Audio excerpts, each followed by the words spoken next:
प्रिय दर्शकों, हमारे सनातन हिंदू धर्म में करवा चौथ का अत्यधिक महत्व होता है, क्योंकि पौराणिक मान्यताओं के अनुसार प्रत्येक सुहागिन महिला अगर यह व्रत रखती है तो उनके पति की आयु लंबी होती है और उनके दाम्पत्य जीवन में खुशियां आती हैं। साथ ही इस रात में चांद देखने के बाद ही अपना व्रत तोड़ने के अनुसार छलनी से चंद्रमा को देखते हुए पति को देखना शुभ माना जाता है। इस व्रत में भगवान शिव, पार्वती, कार्तिक, गणेश और करवा चौथ माता का पूजन किया जाता है। करवा चौथ में चंद्रमा का बहुत महत्व होता है। करवा चौथ का पावन व्रत अब पूरे भारतवर्ष में सुहागिन स्त्रियां बड़े ही हर्ष उल्लास के साथ मनाती हैं, लेकिन समय के साथ इस त्योहार को मनाने के तरीके अलग हो चुके हैं। तो चलिए आज हम आपको इसी व्रत की एक पौराणिक कथा सुनाते हैं। मित्रों, प्राचीन काल में श्रीरंगपुर नामक गांव में रघुनाथ नाम का साहूकार रहता था। उसके 5 बेटे और एक बेटी थी। उसकी बेटी का नाम मीरा था। मीरा 5 भाइयों में एक लाडली बहन थी। सभी भाई अपनी बहन मीरा को बहुत प्यार करते थे और सभी भाई मीरा को खुश करने की कोशिश में लगे रहते थे। फिर एक दिन की बात है जब मीरा ने अपने भाइयों से कहा, भाई, मेरा अमरूद खाने का बहुत मन है, तो मेरे लिए अमरूद कौन लाएगा? ऐसा सुनते ही मीरा के 5 भाई जल्दी से अमरूद की खोज में गए और एक एक करके उन्होंने मीरा के पास अमरूद का ढेर ही लगा दिया। तब मीरा बोली, भाई, अरे इतने सारे अमरूद, मुझे तो मात्र एक ही अमरूद खाना था। आप 5 भाई मिलकर मेरे लिए अमरूद ले आए। तब मीरा के 5 भाई बोले, अरे बहन, तुम्हारे चेहरे पर मुस्कान लाने के लिए हम कुछ भी कर सकते हैं, परंतु हम तुम्हारा प्यारा सा मुरझाया हुआ चेहरा नहीं देख सकते। मित्रों, इसी तरह सभी भाई मिलकर बचपन से ही मीरा का बहुत ध्यान रखते थे और अब समय धीरे धीरे आगे बढ़ता गया। जब मीरा बड़ी हुई तब उसके पिता ने उसकी शादी गोपाल नाम के एक ब्राह्मण से करा दी। अब समय के अनुसार विवाह के बाद मीरा खुशी खुशी अपने ससुराल में रहने लगी। तदनंतर कार्तिक मास की कृष्ण पक्ष की चतुर्थी को करवा चौथ का व्रत आता है। अब मीरा विवाह के बाद पहली बार अपने भाइयों से मिलने के उद्देश्य से मायके में आती है। तब उसकी भाभियों ने उसे बताया कि मीरा जी, आज तो करवा चौथ का व्रत है, तो आप भी हमारे साथ यह व्रत कीजिएगा। वैसे तो आपको अपने ससुराल में रहकर करना चाहिए था, किंतु अब आप यहाँ हैं तो आप हमारे साथ इसका व्रत करें। ये आपका पहला करवा चौथ है। तब सबसे बड़ी भाभी मीरा से कहती है, मीरा जी, इस व्रत के कुछ महत्वपूर्ण नियम होते हैं, उन्हें आप ध्यान से सुनिए। इस व्रत के दौरान चाकू चलाना, सिलाई, कढ़ाई, बुनाई करना और उधेड़ना मना होता है। इस बात का आप ध्यान रखना। मित्रों, तब मीरा अपनी 5 भाभियों से कहती है, अरे भाभी, आप लोग भी ना कुछ भी कहते रहते हो, और मुझे आज आप लोग सिलाई कढ़ाई जैसा हर काम मना क्यों कर रही है? मायके में रहकर ही तो समय मिला है, ससुराल में तो समय ही नहीं मिलता है। मैं तो अपना काम करने जा रही हूँ। और तब मीरा अपनी भाभियों की बात को अनसुना करके कपड़ों पर कढ़ाई का काम करने बैठ जाती है। ऐसे ही सारा दिन निकल जाता है और जब रात को मीरा के भाई भी काम से वापस घर आ जाते हैं तब मीरा कहती है, कितने ही दिनों के बाद आज समय मिला है मुझे मेरे भाइयों के साथ भोजन करने के लिए। किंतु तभी अचानक उसे याद आता है कि उसका तो व्रत है, इसीलिए वह भोजन नहीं करती है और बस अपने भाइयों को खाना परोसती है। तब उसकी ऐसे व्याकुलता को देख बड़े भाई ने कहा, अरे बहन, आओ हमारे साथ, तुम भी भोजन को ग्रहण करो। तब मीरा कहती है, नहीं भाई, आप लोग करो। भैया, आज मेरा करवा चौथ का व्रत है। भाभियों ने बोला है कि आज मेरा पहला करवा चौथ का व्रत है, तो मैं आज चांद को अर्घ्य देकर ही भोजन करना चाहिए। तभी मीरा की बात सुनकर उन भाइयों से अपनी भूखी बहन का हाल देखा नहीं गया और मीरा के भाई भी खाना नहीं खाते हैं और वैसे ही सब थाली को बिना छुए उठ जाते हैं और वे सभी आपस में कहते हैं कि हम लोग अपनी बहन को इस तरह भूखा नहीं छोड़ सकते, हमें ही कुछ करना होगा। तब सबसे छोटा भाई कहता है, मेरे पास एक तरकीब है, आप सब मेरे साथ आओ। तब सभी भाई घर से बाहर जाकर घास भूस इकट्ठा करके आग जला देते हैं, जिस कारण से चारों ओर उजाला हो जाता है और छलनी ले जाकर उसमें से प्रकाश दिखाते हुए मीरा बहन को आवाज लगाते हैं और कहते हैं, देखो बहन देखो, अभी अभी चांद निकल आया है और अब तो तुम चांद को अर्घ्य देकर विधिवत कार्यों को कर भोजन कर सकती हो। तब मीरा आश्चर्यचकित होकर कहती है, क्या चांद निकल आया है? और वह खुशी से झूम उठती है। तभी मीरा अपने भाभियों से कहती है, आओ भाभियों, आप भी चलो चंद्र को अर्घ्य देने के लिए, अब तो हमारा व्रत संपन्न हो जाएगा। तब मुस्कुराते हुए सबसे बड़ी भाभी कहती है, अरे मालकिन, ये चांद तो आपके प्यारे भाइयों ने आपके लिए निकाला है। अभी तो हमारा चांद नहीं आया, उसे थोड़ा समय है। मित्रों, मीरा बेचारी अपनी भाभियों की बातों को और उनसे कहे गए वचनों को सुनकर अपने बचपने के कारण अनसुना कर देती है और कहती हैं, कोई बात नहीं, आपको नहीं आना है तो आप सब मत आओ। मैं तो चंद्रमा को अर्घ्य देकर भोजन करने बैठ रही हूँ। मुझे तो बहुत जोरों की भूख लग रही है। मित्रों, मीरा अपने भाइयों के बहकावे में आकर चांद को अर्घ्य देकर अपने भाइयों के साथ खाना खाने लगती है। तभी एक अनहोनी हो जाती है। जैसे ही मीरा ने पहला निवाला खाने के लिए अपने मुख में डाला तो उसमें बाल निकला, जिसे वह खा नहीं सकी। जब दूसरा निवाला खाने के लिए मुख में डाला तभी उसमें कंकड़ निकले, जिसे वह फिर से नहीं खा सकी। और इसी तरह से जब तीसरा निवाला हाथ में लिया कि तभी मीरा के ससुराल से एक युवक किसी अनहोनी का संदेशा लेकर आता है।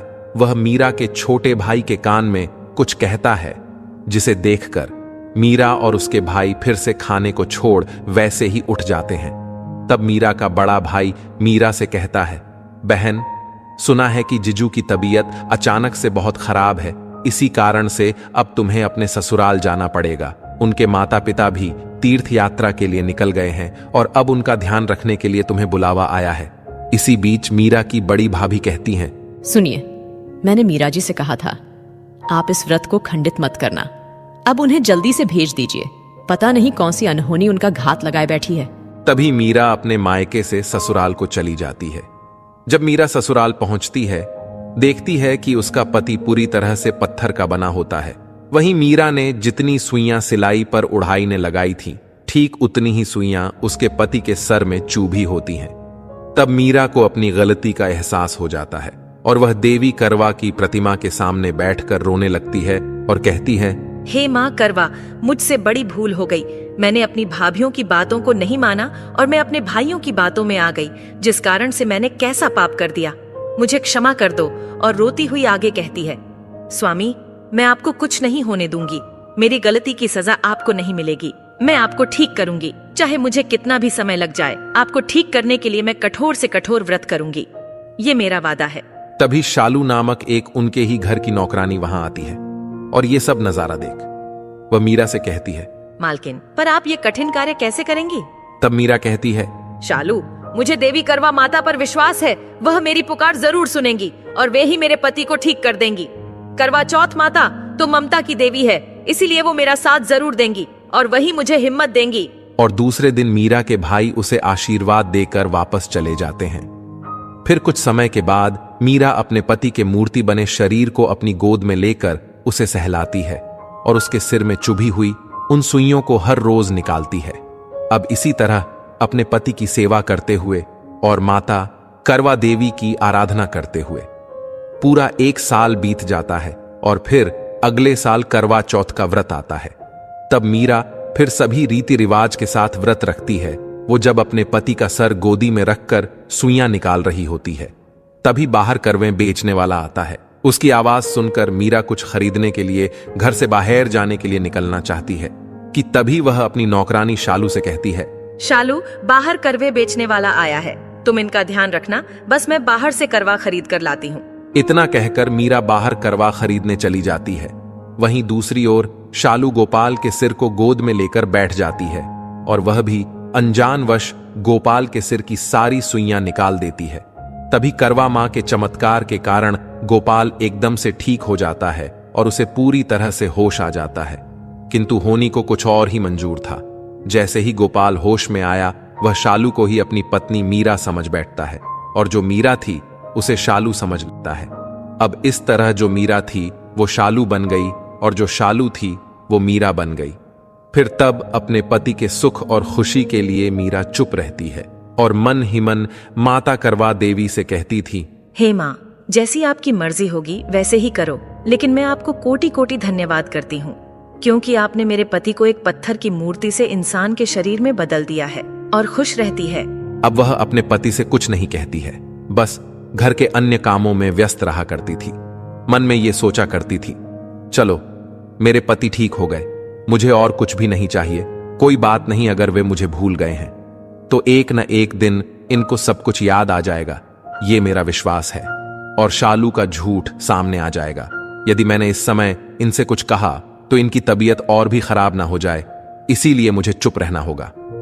मित्रों, वहीं दूसरी ओर मीरा नौकरानी बनकर शालू की जगह वहां रहने लगती है और शालू मीरा बनकर अपने भाग्य को कोसती हुई अपने काम किया करती है। फिर एक दिन गोपाल को किसी काम से बाहर जाना पड़ता है तो वो शालू से कुछ पूछता है, जो कि मीरा बनी थी। मैं आज बाजार में जा रहा हूं, क्या तुम्हारे लिए कुछ लाना है?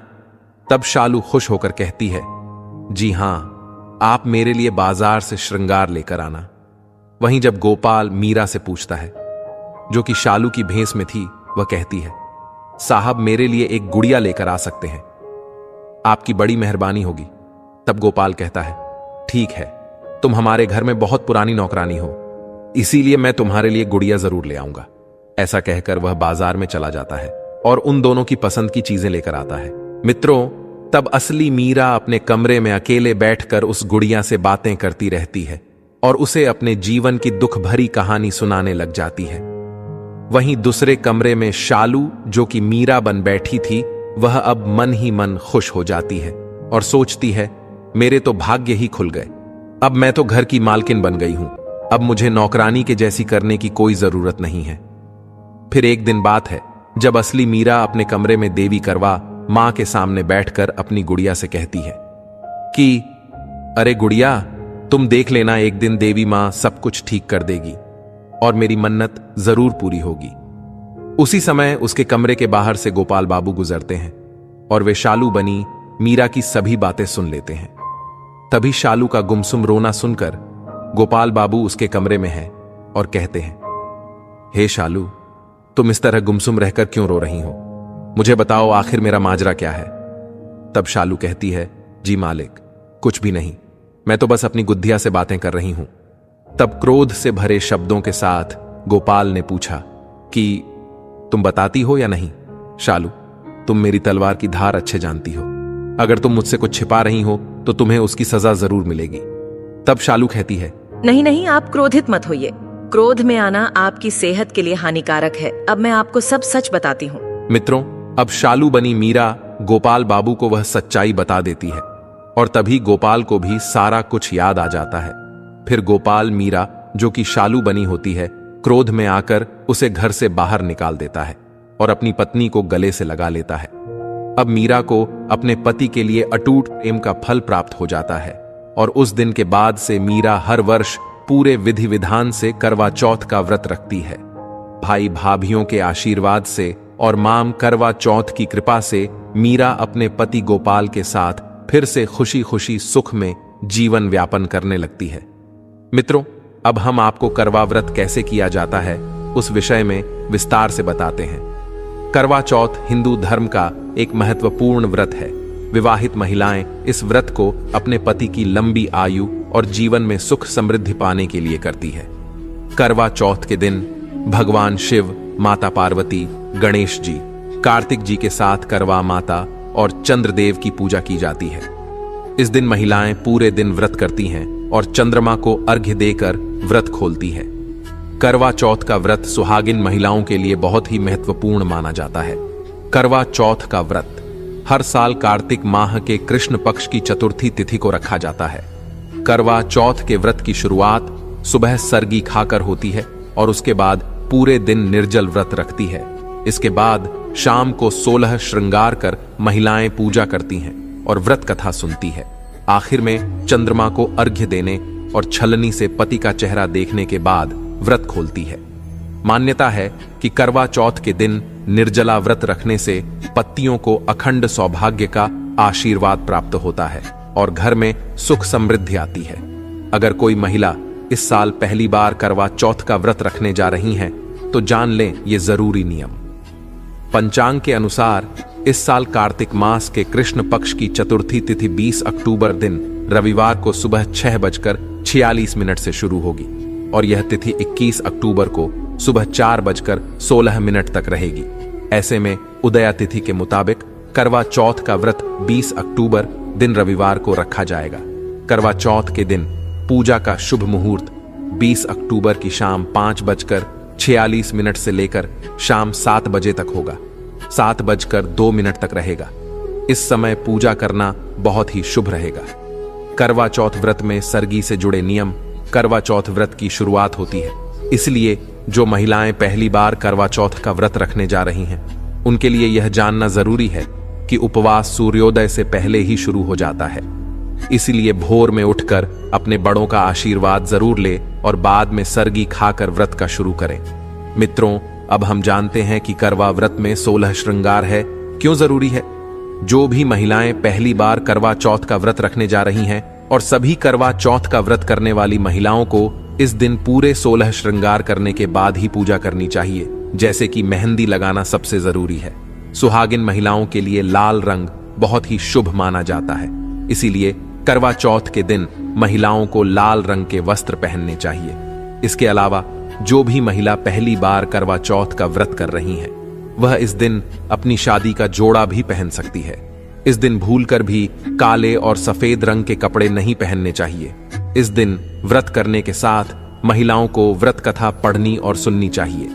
जैसे करवा चौथ की सरगी सास बहू को देती है, वहीं बहू शाम को पूजा के बाद सास को बायना देती है। करवा चौथ की रात को चंद्रोदय होने के बाद पत्नियां चंद्रमा को अर्घ्य देती हैं।